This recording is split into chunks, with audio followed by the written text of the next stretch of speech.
Waktu tu yang saya dijatuhkan hukuman gantung mati lepas 3 bulan tu. Lepas 3 bulan dan terusnya sikit-sikit saya cari semangat tu. Itu saya dah tak tahu, dah tak boleh fikir lah. Dah tak boleh fikir waras. Kawan-kawan saya pun dekat tepi kanan kiri semua bagi apa makan pun saya tak nak lah. Macam kenapa buat sini, kenapa? Ibu cakap dia tak sangka saya macam tu. Tapi kalau boleh saya diberi peluang 100 tahun saya nak buat Al-Quran ni. Jadi sebagai sebahagian daripada inisiatif membela Johor Corporation melalui Wakaf An-Nur untuk memperkasakan pendidikan Al-Quran. Jadi program Banduan Hafiz kita perkenalkan pada tahun 2024. Kalau kita lihat hasilnya, perubahan positif dalam diri peserta khususnya dari segi disiplin, keyakinan diri dan kesediaan untuk membina kehidupan yang lebih baik. Abasa wa tawalla an ja'ahul a'ma wa ma yudrika la'allahu yazzakka aw yadhakkaru fatanfa'ahu adh-dhikra amma man istaghna.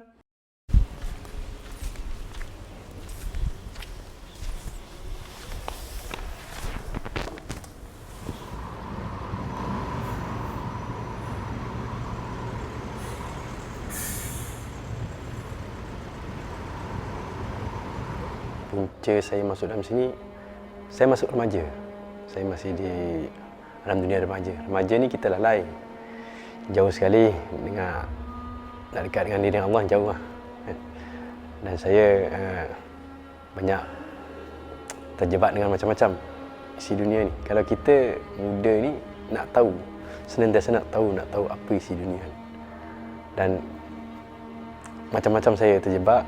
Dan salah satunya saya nak kesenangan cepat, duit cepat, dan perginya pun untuk enjoy. Bila nak duit cepat ni kita ambil jalan pintas lah. Shortcut, duit cepat apa? Tak ada lain. Buat yang jenayah ataupun yang disalah dalam undang-undang lah. Salah satu saya terjebak ni dadah. Niatnya nak enjoy kan, nak dapat duit cepat, tapi akhirnya terjebak juga. Dan akhirnya saya kat sini lah, masuk sini. Saya salah pergaulan. Sebab dulu kan dibesarkan dalam dunia agama. Tapi bila orang agama ni, bila dia tahu dunia luar, dia nak tahu berdunia. Dan saya salah silap pilih kawan. Pagi tu saya bangun. Saya malam kerja dulu waiters. Siang ni, dadah ni orang kata sambilan kan.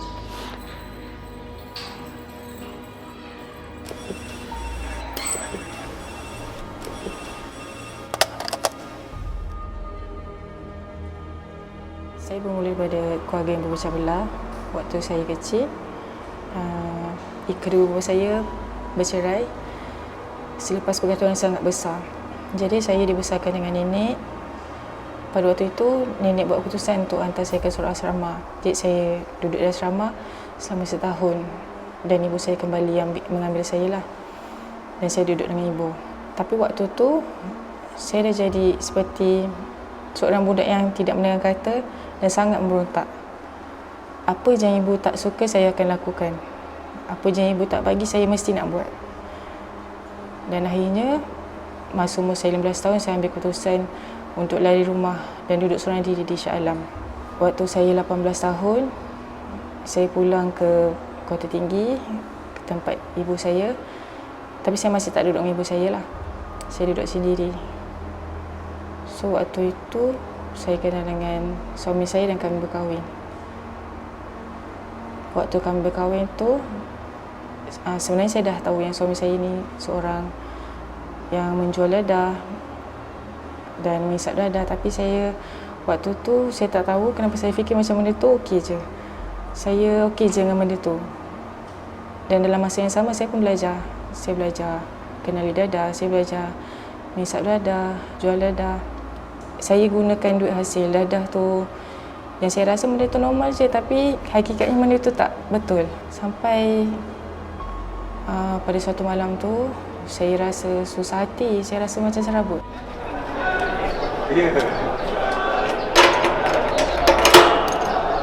Waktu tu yang saya dijatuhkan hukuman gantung mati lepas 3 bulan tu. Lepas 3 bulan dan terusnya sikit-sikit saya cari semangat tu, kita mengadu ke Allah. Doa, mengadu kat dia, minta dia petunjuk. Perasaan tu macam-macam lah. Paling saya tersentuh, saya ingat my mama kan, tak pernah lagi balas jasa dia kan. Sedih lah. Kat sini pula pengakhiran saya. Tapi tak ada benda lagi saya nak buat selain menyesal lah. Tapi tak guna lah nak menyesal. Benda dah jadi kan. Sabar, reda lah. Bila saya naik untuk bicara, kesalahan tu berat dekat suami dan saya pada waktu itu dituduh atas Seksyen 3/4. Maksudnya bersubahat. Jadi saya pun mendapat hukuman yang sama seperti suami saya 30 tahun. Sebab saya berada di sini. Tapi mak saya sangat membantulah. Mak saya walaupun dah banyak macam-macam saya buat, saya dah sakit hati dia. Tapi dia masih ambil tahu pasal saya. Dia masih jaga anak-anak saya. Dia masih tanggung saya kat dalam ni.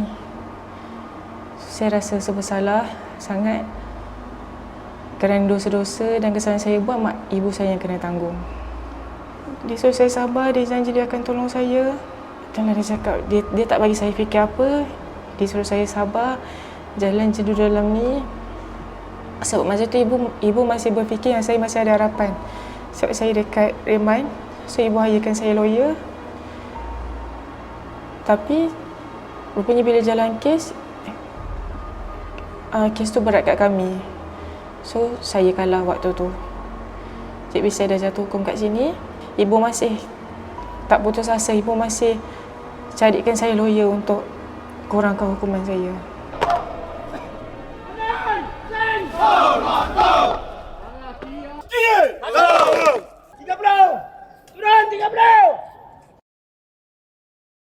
Kembali jalan Allah ni yang betul-betul saya terasa dekat hukuman gantung lah. Sebab kita dekat hukuman gantung ni sorang-sorang.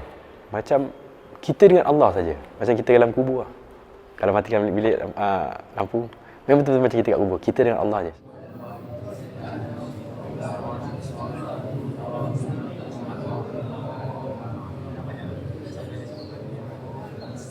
Dan saya dengar, ini penjara dia ada kata ada tahfiz. Kalau recall balik apa perbuatan kita, belum lagi Allah nak bagi kita dekat luar sana yang bebas, betul-betul dugaan, betul-betul cabaran. Kalau penjara ni saya tak boleh nak, orang kata, berinteraksi dengan orang, boleh lawan cabaran dekat penjara ni, apalagi di luar sana yang besar sana kan. So saya jinakkan diri kan, Allah nak tunjuk. Tak, belum masa lagi saya balik bebasan. Simpan azam nak masuk tahfiz ni kan, nak mendalami lagi agama Allah. Alhamdulillah saya diberi peluang, saya diberi hukuman diturunkan walaupun 30 tahun, 15 Sabat. Saya dapat menghafaz setakat ni, diberi peluang lagi dengan Allah 11 juzuk. Alhamdulillah saya bersyukur sangat-sangat. Ini Al-Quran untuk panduan hidup saya. Itu yang saya azam. بلى من أسلم وجهه لله وهو محسن فله أجره. Sebenarnya saya cuma kena sabar. Saya tak tahu nak cakap macam mana, tapi saya ikut je. Saya sedih tapi saya ikut je hari-hari saya tu macam biasa. Apa yang saya kena buat, saya ikut. Sampai saya pada waktu tu saya terpilih untuk menyertai pertandingan hafazan tahap 3. Sejak tahun 2006 hinggalah ke 2025, Wakaf Anu telah pun mengagihkan sebanyak RM225 juta melalui pelbagai program dan inisiatif, termasuklah kerohanian, kesihatan, sosioekonomi, kebajikan dan juga pendidikan. Jadi sebagai sebahagian daripada inisiatif membela Johor Corporation melalui Wakaf An-Nur untuk memperkasakan pendidikan Al-Quran. Jadi program banduan Hafiz kita perkenalkan pada tahun 2024. Bertujuan untuk membuka peluang kepada golongan banduan untuk mendalami Al-Quran, membina jati diri dan yang lebih penting untuk memulakan lembaran kehidupan baru yang lebih bermakna. Sehingga kini hampir RM100,000 kita telah salurkan bagi menjayakan inisiatif ini. Kalau kita lihat hasilnya, perubahan positif dalam diri peserta, khususnya dari segi disiplin, keyakinan diri dan kesediaan untuk membina kehidupan yang lebih baik. Pertamanya saya sebagai wakil kepada pihak penjara Keluang mengucapkan ribuan terima kasih di atas sokongan dan dukungan daripada Jacob dan Wakaf An-Nur dalam membantu pemulihan banduan ataupun prospek di penjara Keluang, terutamanya di Sekolah Tahfiz Husnul Khotimah. Dalam melihat kemajuan pemulihan banduan, tahfiz adalah kesinambungan daripada usaha program pembangunan insan yang kita bahagikan kepada 4 fasa yang bermula dengan pembinaan disiplin, yang mana di fasa 1 tu kita lebih fokus kepada kesedaran mereka dalam yang telah melakukan kesalahan. Dan tahfiz ni adalah kesinambungan kepada yang usaha yang pertama, fasa pertama tu dia di dalam program fasa kedua pengukuhan sahsiah, di mana di pengukuhan sahsiah ni dia lebih cenderung kepada usaha kita memberi penekanan kepada spiritual. Ia sokongan kepada sistem model yang pemulihan yang Jabatan Penjara laksanakan. Ia gabungan kepada model bio, psikososial dan spiritual.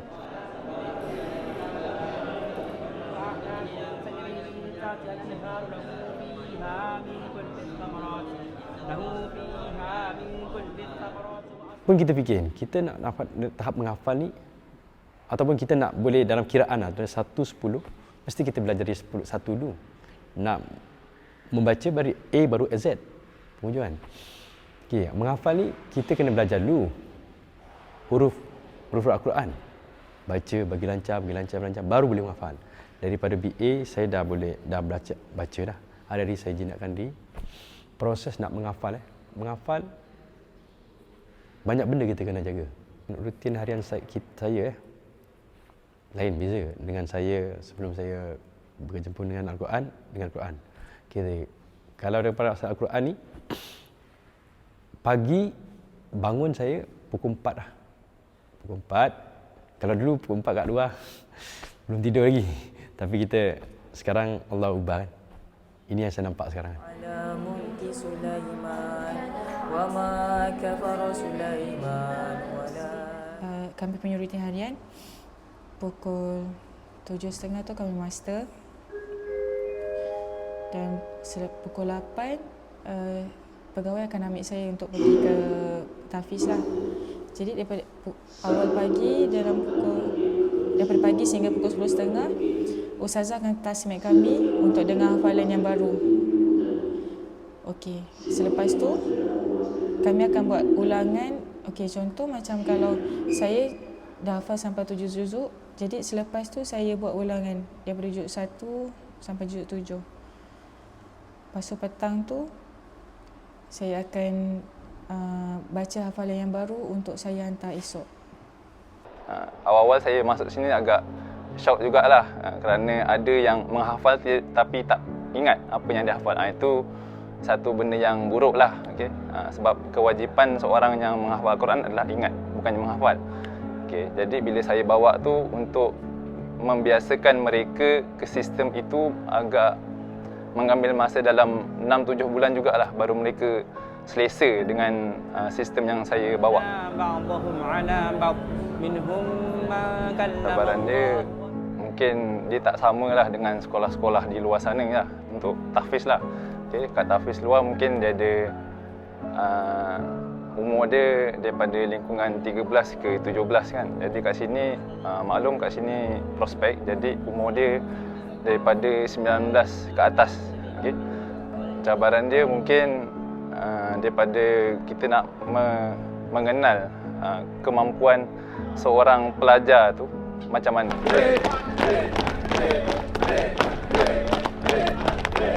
Tengok ke depan. Bergerak macam hidup. Barisan belakang. Mak saya ni hantar saya kat sekolah pondok dulu. Dia belajar kat Indonesia kan. Saya balik tak pernah sekalipun saya baca Al-Quran depan dia, tak pernah. Saya tak nak pergi benda, tapi saya nak bagi mak saya bangga. Dia kata apa? Mak dulu pernah azam nak hafal, nak mengaji pasal Al-Quran ni menang seluruh dunia, dia kata. Apa perlu saya buat kan? Allah bagi peluang saya masuk program hafazan mewakili penjara ni. Dan Allah bagi saya peluang, beri saya nombor 3, tahap 1 kan. Alhamdulillah. Saya bagi itu penghargaan tu. Saya bagi mak, setakat ni ini je saya boleh dapatkan. Menang wakil penjara seluruh Malaysia nombor 3. Setakat ni ini mak. Kalau dia bagi peluang lagi, saya akan bawa nak tunaikan cita-cita mak. Di jawapan dia apa? Kau dah bagi dah tunaikan dah cita-cita mak. Saya tu terus reaksi dia suka lagi kan. InsyaAllah ya Allah, kalau ini yang kau cakap pereda Allah kepada ibu apa, saya terasa lapang dada. Jadi saya terfikir, mungkin inilah takdir saya. Mungkin rezeki saya kat situ. Jadi saya teruskan hafalan saya sampai saya rasa saya sayang nak tinggal Al-Quran tu. Dan waktu saya terpilih untuk perjumpaan tahfiz bersemuka dengan ibu, waktu tu saya dikendaki untuk membaca hafalan di atas pentas. Waktu itu ibu baru sampai. Ibu tengok saya baca dekat atas pentas. Tapi saya nampak ibu menangis. Lepas tu bila saya turun, saya tanya dengan ibu kenapa ibu menangis. Tak sangka saya boleh baca Al-Quran dengan baik. So, ibu minta saya, ibu cakap dengan saya, ibu percaya yang saya boleh berubah jadi anak yang baik. Dan ibu minta bila saya bebas nanti, ibu minta saya jadi guru Al-Quran untuk ibu dan anak-anak.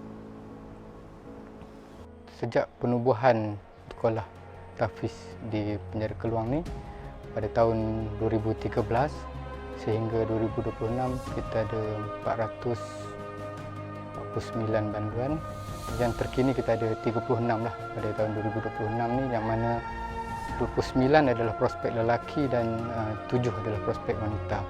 Sepanjang penubuhan sekolah ni kita dah berjaya setakat ni seorang lah prospek telah berjaya menghabiskan hafazan 30 juzuk, dan secara puratanya mereka yang bebas berjaya menghabiskan hafazan pada juzuk yang ke-7, majoriti ke-7.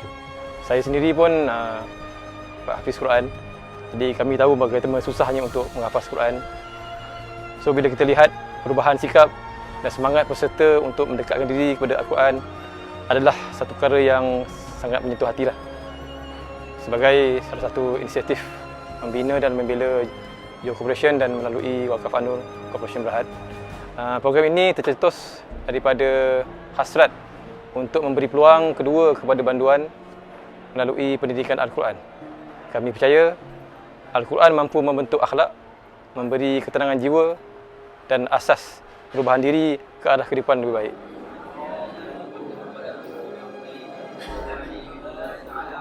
Mungkin saya tak boleh nak ganti balik masa yang dah saya bazirkan untuk anak-anak saya.